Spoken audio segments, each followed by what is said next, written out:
आज की इस वीडियो में हम पढ़ने जा रहे हैं क्लास 8 से साइंस चैप्टर के क्वेश्चन आंसर्स को। Chapter number 9 the amazing world of solutes solvents and solutions. First है आपके सामने, state whether the statement given below are true और false। Correct the first statement. First is oxygen gas is more soluble in hot water rather than in cold water. क्या oxygen गर्म पानी में जल्दी घुल जाती है as compare to cold water के? The answer is false. जबकि oxygen gas is more soluble in cold water than in hot water. ये ऑक्सीजन कोल्ड वाटर में ज्यादा जल्दी घुलती है। Next a mixture of sand and water in is a solution. The answer is false. A mixture of sand and water is not a solution, it is a non uniform mixture, क्योंकि वो पूरी तरह से नहीं घुलता। Next है the amount of space occupied by an object is called its mass. Answer is pass. The amount of space occupied by an object is called its volume, not its mass. कि कोई object कितनी जगह घेर रहा है वो उसका volume कहलाता है, ना कि मास।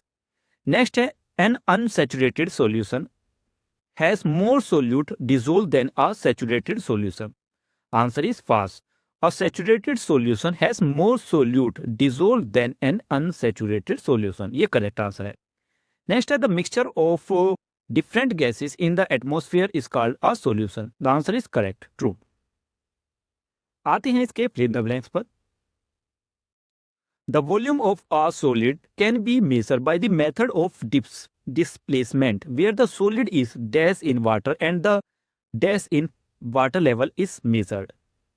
The answer is immersed. The solid is immersed in water and the rise in water level is measured. मतलब किसी सॉलिड ऑब्जेक्ट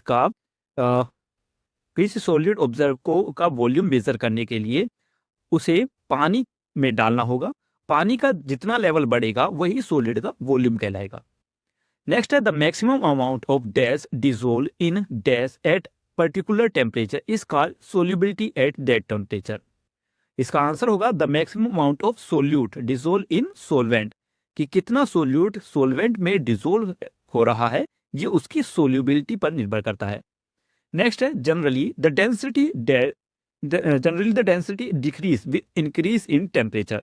जैसे जैसे टेम्परेचर इंक्रीज होता है वैसे वैसे डेंसिटी डिक्रीज हो जाती है। ये इनवर्सली प्रोपोर्शनल है एक दूसरे के। नेक्स्ट है the solution in which glucose has completely dissolved in water and no more glucose can dissolve at given temperature is called a dash solution of glucose. ये आंसर इज सैचुरेटेड। मतलब है इसका कि वो सॉल्यूशन जिसमें glucose अच्छे से घुल जाए पानी में और फिर अब उसमें उस पानी में और ग्लूकोज की घुलने की जगह ना बचे, तो ऐसे सॉल्यूशन को सैचुरेटेड सॉल्यूशन कहा जाता है। नेक्स्ट है you pour oil into a glass containing some water, the oil float on top. What does this tell you?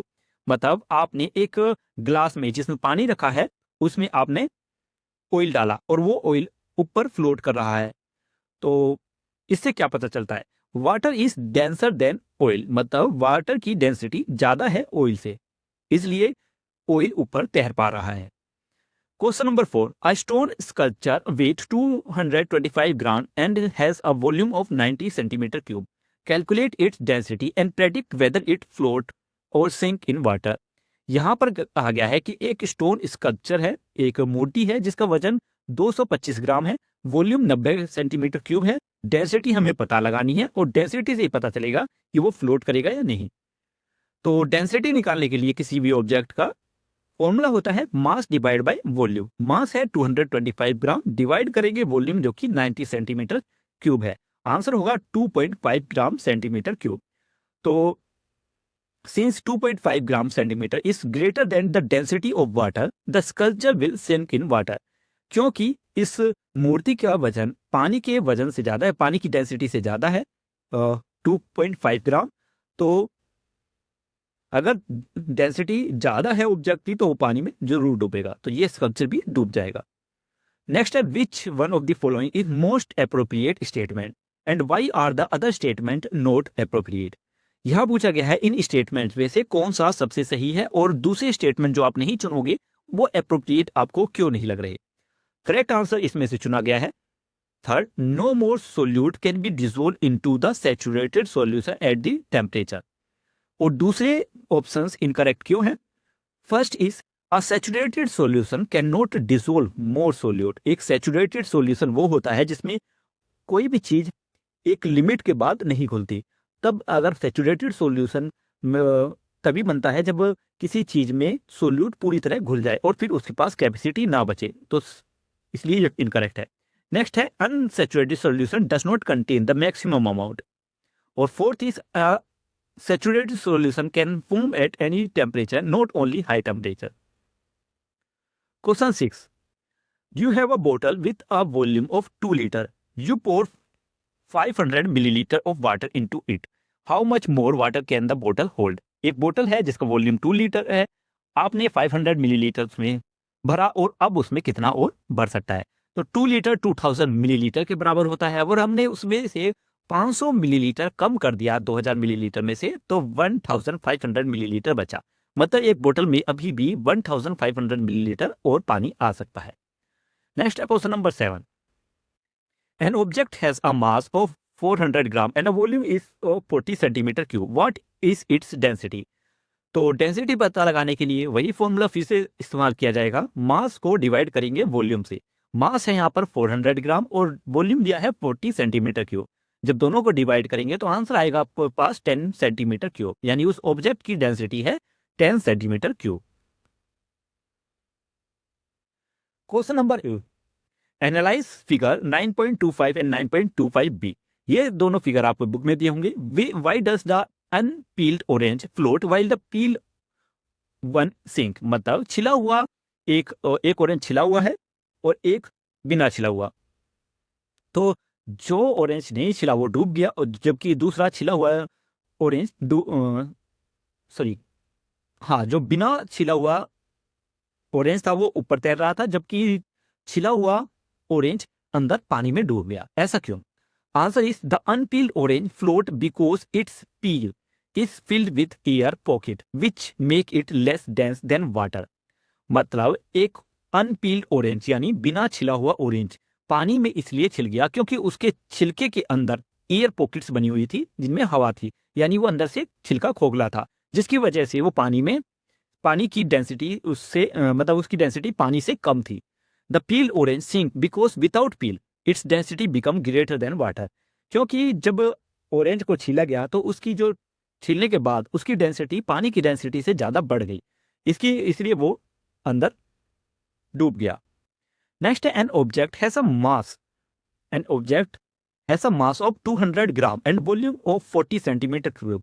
Object B has a mass of 240 gram and a volume of 60 centimeter. Which object is denser? मतलब हमें इन दोनों की density पता लगानी है। दो object दी हैं, एक है ऑब्जेक्ट ए और एक ऑब्जेक्ट डी। ऑब्जेक्ट ए की डेंसिटी पता लगाने के लिए वही करेंगे, मास को डिवाइड करेंगे वॉल्यूम से। तो 200 को डिवाइड किया 40 से, आंसर आया 5 ग्राम सेंटीमीटर क्यूब।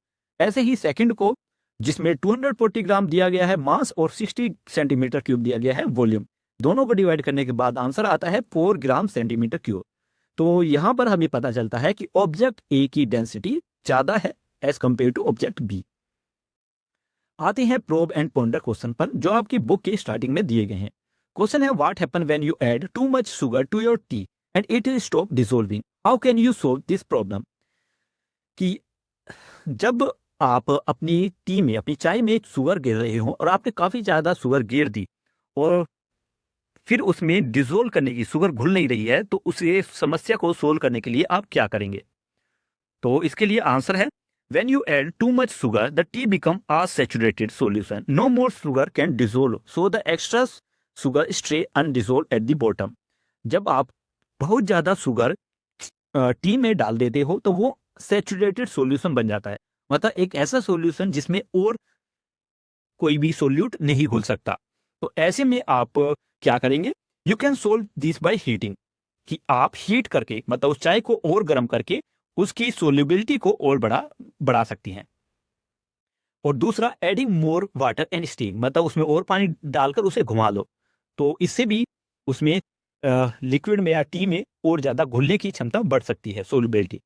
नेक्स्ट है why do sugar and salt dissolve in water but not in oil, कि चीनी और नमक पानी में तो घुल जाती हैं पर लेकिन ऑयल सॉरी चीनी और नमक पानी में घुल जाती हैं बट ऑयल में नहीं। Why is water considered a good solvent?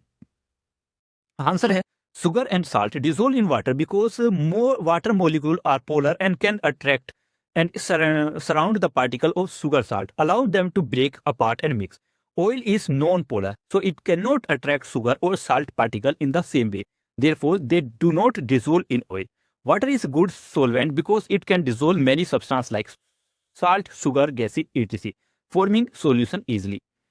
Next, what are water bottles usually tall and cylindrical in shape instead of spherical? कि वाटर बोटल्स ज्यादातर टोल क्यों होती है और सिलेंड्रिकल शेप में क्यों बनाई जाती है, ना कि गोलाकार में? तो इसका आंसर है वाटर बोतल are usually tall and cylindrical because they are easily to hold carry, क्योंकि इन्हें ऐसा इसलिए बनाया जाता है क्योंकि ऐसा करने पर इन्हें पकड़ना और उठाना आसान होता है, इन्हें हम आसानी से इन पर पकड़ बना सकते हैं। Second, they stand upright without rolling, और मतलब ये सीधी खड़ी रहती है बिना लुढ़के। They fit better in bag, shelves and fridge door, आसानी से हम इन्हें बैग्स में, सेल्स में या फ्रिज डोर में रख सकते हैं। सिलिंड्रिकल बोतल can be pack closely together saving space, और सिलिंड्रिकल बोतल को पैक करना बहुत ज़्यादा आसान होता है, इससे स्पेस बचती है। अ स्पेरिकल बोतल will roll easily, be harder to hold and waste more space. तो ये आंसर है हमारे इस चैप्टर के, जो यहीं पर खत्म होते हैं। मिलते हैं नेक्स्ट वीडियो में इस बुक के नए चैप्टर के साथ। तब तक के लिए बाय बाय।